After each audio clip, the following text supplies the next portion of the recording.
ওরা হারার আগে হারে না, ওরা যে এখন শিকারে পটু বাঘ। ওদের ডেরায় এসে পাঙ্গা নেয়া কি এত সহজ? বাঘের খাঁচায় পা দিয়ে তুমি বেঁচে যাবে ভাবছো? বাঘের খাঁচায় পা দিয়ে তুমি বেঁচে যাবে ভাবছো?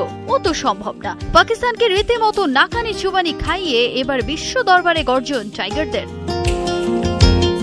মিরপুরের 22 গজে যখন বাঘের গর্জন শোনা যায়, তখন বাঘা বাঘা প্রতিপক্ষ দিকবিদিক হারিয়ে ফেলে। পাকিস্তানের ব্যাটিং লাইন আপকে ওয়াশ আউট করে দিয়ে শান্ত, রানা, তাইজুলরা এখন আইসিসি র্যাঙ্কিং এর আকাশে ডানা মেলেছেন। এটা যে কেবল একটা জয় না, একটা স্টেটমেন্ট অফ ডমিনেন্স। কেউ লড়ছেন ফর্মের তুঙ্গে থেকে, কেউ বা গতির ঝড়ে ওড়াচ্ছেন স্টাম্প। সব মিলিয়ে বাংলাদেশ ক্রিকেট এখন এক রোলার কোস্টার রাইডে, যেখানে কেবল সামনের দিকে এগিয়ে যাওয়ার নেশা। পাকিস্তানের অহংকার চূর্ণ করে দিয়ে নাজমুল, নাহিদ, তাইজুলরা এখন পৌঁছে গেছেন তাদের ক্যারিয়ার বেস্ট মাইলস্টোনে।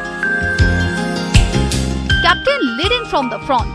নাজমুলের রাজকীয় উত্থান মিরপুর টেস্টের 2 ইনিংসে 101 ও 87। নাজমুল শান্ত যেন রীতিমতো ব্যাট হাতে শাসন করেছেন। জোড়া সেঞ্চুরি, 13 রানের জন্য মিস হলেও র্যাঙ্কিং এ তিনি এখন আনস্টপেবল।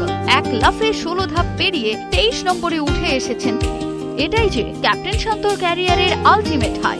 বর্তমানে তিনি বাংলাদেশের ব্যাটিং আইকন।